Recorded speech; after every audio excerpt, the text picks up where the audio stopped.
ریش خوش معتدل مرہم ریش دل، حالائے ماہ نظرت پہ لاکھوں سلام۔ اس شعر میں امام عشق و محبت حضرت رضا بریلوی رحمۃ اللہ تعالی علیہ اپنے آقا مولا حضور اقدس صلی اللہ علیہ وآلہ وسلم کی مبارک ریش اطہر یعنی داڑھی کی زینت، جاذبیت، اعتدال، حسن و جمال، رونق، نورانیت، عمدگی اور فیض و کرم کا ذکر کرتے ہوئے لاکھوں سلام پیش کر رہے ہیں۔ حضرت رضا رحمت اللہ تعالی علیہ فرماتے ہیں کہ ریش خوش معتدل یعنی اعتدال والی داڑھی مبارک کی وہ کرم نوازی ہے کہ وہ مرہم ریش دل یعنی زخمی دلوں کا مرہم و علاج ہے۔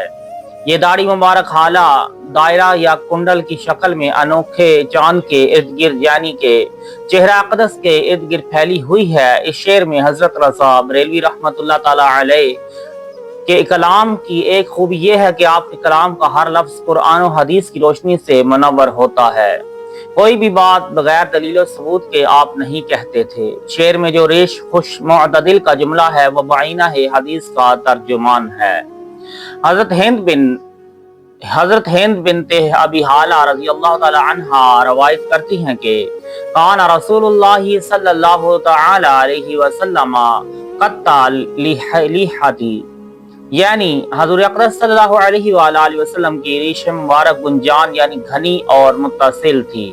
مشہور تابعی حضرت سعید بن مسیب رضی اللہ تعالی عنہ بیان کرتے ہیں کہ میں نے حضرت ابو ہریرہ رضی اللہ تعالی عنہ سے آپ کی داڑھی مبارک کا تذکرہ ان الفاظ میں سنا ہے کہ کان رسول اللہ صلی اللہ علیہ وسلم اسود اللحیۃ یعنی رسول اللہ صلی اللہ علیہ وآلہ وسلم کی داڑھی مبارک خوب سیاہ یعنی کالی تھی۔ حضرت ابن عساکر رحمت اللہ تعالی رضی اللہ تعالی عنہ کی روایت کے الفاظ اس طرح ہیں کہ یعنی داڑھی مبارک کے بال نہایت سیاہ اور خوبصورت تھے اور وہ دونوں طرف سے برابر تھی۔ حضرت سعد بن ابی وقاص رضی اللہ تعالی عنہ کہ جن کا شمار عشرہ مبشرہ میں ہے وہ فرماتے ہیں کہ آپ کی ریش مبارک نہایت خوبصورت اور خوب سیاہ تھی۔ سرکار دو عالم صلی اللہ علیہ وآلہ وسلم کی ریش مبارک کے متعلق اور بھی وہ کئی روایات ہیں، لیکن یہاں پر بلحاظ اختصار مذکورہ بالا روایات پر اکتفا کیا گیا ہے۔ انسان کے جسم کے حسن جمال کا آئینہ اس کا چہرہ ہوتا ہے، بلکہ انسان کا چہرہ اس کے اطوار و اخلاق کے ترجمانی کرتا ہے۔ آدمی کے چہرہ کی زینت داڑھی ہے، اور داڑھی وہی خوبصورت لگتی ہے جو گھنی ہو اور ساتھ میں وہ دونوں رخساروں پر فراخی سے پھیلی ہو، اور اس میں بھی خوبصورت آدمی کے چہرے پر سیاہ داڑھی تو ایسی محسوس ہوتی ہے کہ کالے بادلوں کے درمیان چاند طلوع ہے، لیکن سیاہ فام مکھڑے پر ہلکی ہلکی اور پتلی پتلی غیر متاثر داڑھی میں وہ زینت نہیں جو خوبصورت چہرہ پر سیاہ داڑھی میں ہے۔ حضور اقدس صلی اللہ علیہ وآلہ وسلم کے چہرہ انور کی خوبصورتی کے سامنے تو 14ویں رات کی چاند کی خوبصورتی بھی مانند پڑ جاتی ہے۔ اس خوبصورت رخ انور پر جو داڑھی تھی وہ بالکل سیاہ گنجان اور دونوں طرف سے اعتدال والی تھی۔ اس معتدل داڑھی کی وجہ سے رخ انور کے حسن میں 4 چاند لگ گئے تھے۔ اس چہرہ انور کی زینت یعنی داڑھی مبارک کو حضرت رضا بریلوی نے زخمی دلوں کا مرہم اور علاج کہا ہے، اور یہ حقیقت ہے کہ کئی زخمی دلوں نے صرف اس مقدس چہرے کا دیدار کر کے اپنی زخمی اور مردہ دلوں کی صحت و حیات حاصل کی ہے۔ تاریخ کے صفحات ایسے بے شمار واقعات سے مزین ہیں۔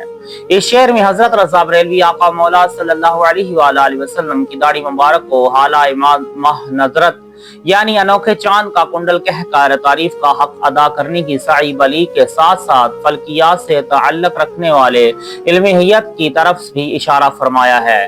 علم حیت میں حالہ اس دائرے یا کنڈل کو کہتے ہیں جو کبھی کبھی چاند اور سورج کے ارد گرد بن جاتا ہے اور چاند سورج اس گھیرے میں آ جاتا ہے۔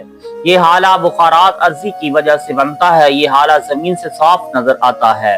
بہت سے لوگوں نے دیکھا ہے، بلکہ اکثر نے دیکھا ہے۔ چاند کی حالہ کے متعلق یہ کہا جاتا ہے کہ جب چاند کے ارد گرد حالہ بنتا ہے تو علم نجوم کے اعتبار سے بارش ہونے کی امید کی جاتی ہے۔